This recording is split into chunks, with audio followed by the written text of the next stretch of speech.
ইন্দোৰৰ পৰা শ্বিলং পালেহি স্বামী হন্তা সোনম আৰু 3 সুপাৰী কিলাৰ।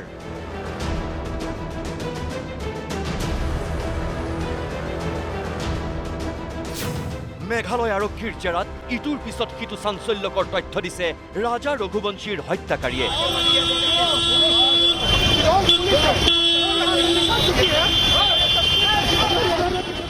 হানিমুনলৈ আনি চেৰাপুঞ্জীৰ চহৰাত কেনেকৈ হত্যা কৰা হৈছিল ৰাজা ৰঘুবংশীক। পত্নী সোনম ৰঘুবংশীৰ সন্মুখতেই 3 সুপাৰী কিলাৰে কিমান নৃশংসভাৱে হত্যা কৰিছিল ৰাজা ৰঘুবংশীক। স্বামী হন্তাৰ বুকু কপি উঠা বৰ্ণনা সোনম আৰু সুপাৰী কিলাৰৰ।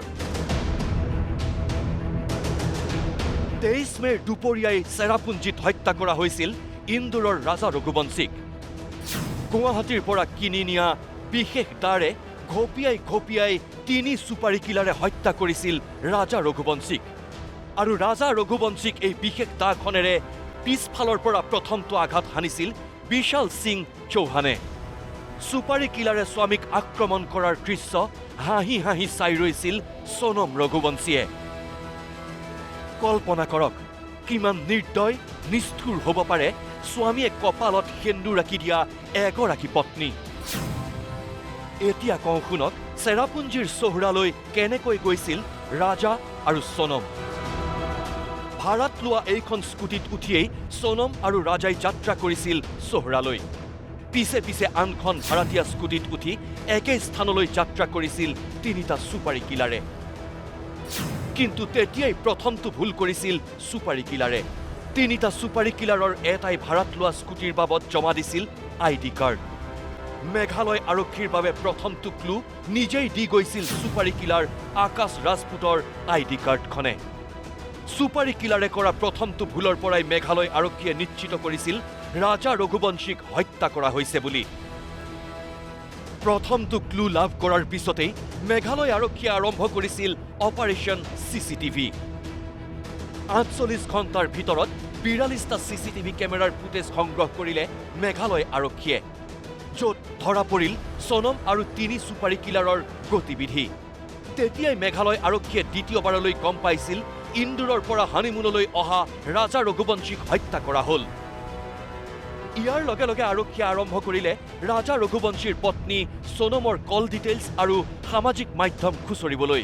বিবাহৰ পিছতেই হানিমুনলৈ আহিও স্বামীৰ সন্মুখতেই সোনমে ঘনে ঘনে ফোন কৰিছিল 2টা বিশেষ নম্বৰলৈ।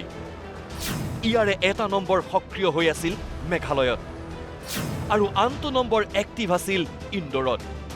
ইন্দোৰত থকা ফোন নম্বৰটোৱেই আছিল সোনমৰ প্ৰেমিক ৰাজ কুশৱাহাৰ।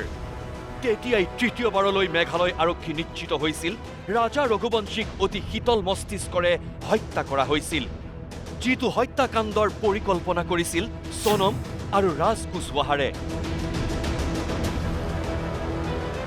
লগে লগে মেঘালয় আৰক্ষীয়ে আৰম্ভ কৰিলে অপাৰেশ্যন হানিমুন। ऑपरेशन हनीमून के तहत 5 संदिग्ध अपराधियों जिन्होंने ये जघन्य अपराध को अंजाम दिया है उनके खिलाफ पुख्ता सबूत मिले हैं, जिसके बिना पर उनकी 5 की गिरफ्तारी देश के विभिन्न जगहों से की गई है। बिल्कुल हम इस दिशा में काम कर रहे हैं कि एक वाटर टाइट केस बने और जितने भी लोग हैं जो इसमें इन्वॉल्व हैं उनको सजा मिल सके। চেৰাপুঞ্জীত স্কুটি ভাড়াত লোৱাৰ সময়ত আকাশ ৰাজপুত নামৰ এইটো সুপাৰী কিলাৰে জমা দিয়া ID কাৰ্ড সোনমে মিনিটে মিনিটে প্ৰেমিক ৰাজ কুশৱাহাৰ সৈতে ফোনত যোগাযোগত থকা এই তথ্যবোৰেই অধিক সহজ কৰি পেলাইছিল ৰাজা হত্যাৰ ৰহস্য।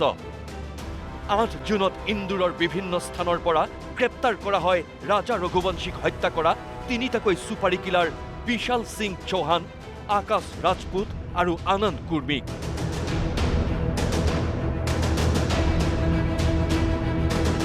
আৰু 3টাকৈ সুপাৰী কিলাৰ গ্ৰেপ্তাৰৰ খবৰ পোৱাৰ পিছতেই সৰগ ভাগি পৰিছিল স্বামীক শীতল মস্তিষ্কৰে সুপাৰী কিলাৰ লগাই হত্যা কৰা পত্নী সোনম ৰঘুবংশীৰ। আত্মসমৰ্পণ কৰিবলৈ বাধ্য হৈছিল স্বামী হন্তা সোনম। এতিয়া শুনক 23 মেত ৰাজা ৰঘুবংশীক হত্যা কৰাৰ পিছত সোনম আৰু 3 সুপাৰী কিলাৰ চেৰাপুঞ্জীৰ পৰা কেনেকৈ ইন্দোৰলৈ পলাই গৈছিল। চেৰাপুঞ্জীৰ পৰা প্ৰথমে ভাড়া গাড়ীৰে বিয়লি গুৱাহাটীলৈ পলাই আহিছিল সুপাৰী কিলাৰ বিশাল, আকাশ আৰু আনন্দ। সুপাৰী কিলাৰৰ পিছে পিছে আনখন গাড়ী ভাড়াত লৈ অকলেই গুৱাহাটীলৈ গুচি আহিছিল চেৰাপুঞ্জীৰ পাহাৰত স্বামীক হত্যা কৰি পেলাই থৈ অহা সোনম ৰঘুবংশী। 23 মেৰ নিশাটো গুৱাহাটীত কটাই 24 মেত ৰেলেৰে ইন্দোৰলৈ যাত্ৰা কৰিছিল সোনম আৰু 3টা সুপাৰী কিলাৰ। ইন্দোৰ পোৱাৰ পিছতেই সোনমৰ প্ৰেমিক ৰাজ কুশৱাহাৰে ভাড়াঘৰলৈ লৈ গৈছিল স্বামী হন্তা সোনমক। 25 মেৰ দিনটো ৰাজৰ লগত কটোৱাৰ পিছত 26 মেত টেক্সি ভাড়া কৰি প্ৰেমিকা সোনমক ৰাজে পঠিয়াই দিছিল বাৰাণসীলৈ।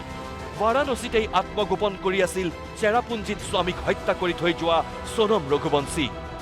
কিন্তু আৰক্ষীয়ে জাল চপাই অনাত গাজীপুৰৰ কাশী চাই ধাবাত হঠাৎ উপস্থিত হৈ নতুন নাটক আৰম্ভ কৰে সোনমে। ধাবাৰ স্বত্বাধিকাৰী সাহিল খানৰ ফোনৰ পৰা ভাতৃক ফোন কৰি সোনমে জনাইছিল যে তেওঁ গাজীপুৰত উপস্থিত আছে। মাত্ৰ 2টা শব্দ কৈয়ে ধাবাৰ এচুকত কান্দি আছিল স্বামী হন্তা সোনমে। 30 তলৰ স্বত্বাধিকাৰী সাহিলক মিছা মাতি সোনমে কৈছিল মেঘালয়ত হানিমুনলৈ যাওঁতে তেওঁক লুটপাট চলোৱা হৈছিল, কাঢ়ি নিছিল ডিঙিৰ চেইন। চেৰাপুঞ্জীৰ পৰা গাজিয়াবাদ কেনেকৈ পালেগৈ সেয়া বোলে সোনমে গমেই নাপালে। सर वो रात के 1 बजे के आसपास आई थी इधर बनारस वाले रोड से। नहीं, वो तो पैदल ही आई थी दुकान के आस पास में। अच्छा, फिर उसके बाद जस्ट यहीं पे रात के 1 बजे के आसपास कस्टमर यहाँ पे बैठे थे, एक लेडीज़ एक जेंट्स, 2 उनके बच्चे।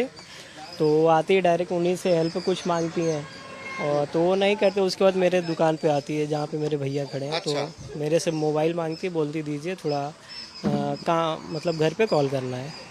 तो हम अपना मोबाइल दे देते, फिर वो डायल करती है नंबर अपने घर पे, बात करती है और स्टार्टिंग में ही मतलब हेलो भैया मतलब इतने ही बोल के वो बहुत ज़्यादा भावुक हो जाती है तो रोने लगती है। ठीक, उसके बाद फिर हम उनके फैमिली से बात करते हैं, फिर पूछते हैं कि मतलब इन्होंने कहाँ पे लगाया। तो उन्होंने बताया कि मैं इनका भाई हूँ और इन्होंने इंदौर साइड लगाया कॉल। फिर उनको यहाँ का एड्रेस बताते हैं। उसके बाद वो बोलती हैं भैया पानी दे दीजिए, उनको पानी देते हैं, बोलते हैं कि आप वहीं पे जाके पीछे आप रेस्ट करिएगा, वहाँ पे वो चली जाती हैं।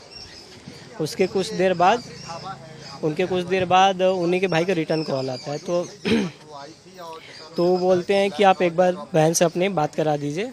तो उनसे कराते हैं, वही बोलते हैं कि आप टेंशन मत लो, मैं आ रहा हूँ वहाँ से। उसके बाद हम पुलिस को कॉल करते हैं। कुछ देर बाद जब उनसे पूछें तो वही बता रही थी कि मेरा मई में मतलब शादी हुआ था, गए थे अपने हस्बैंड के साथ घूमने मेघालय। वही बीच दौरान में उनका गहना मतलब छीने जाने की कोशिश की जा रही थी। उसी बीच में उनके हस्बैंड को मार दिया गया और वो देखने के बाद वहाँ से वो मतलब बेहोश हो गए। फिर उसके बाद उस टाइम पीरियड से लेके यहाँ तक वो कैसा है उनको कुछ आइडिया नहीं।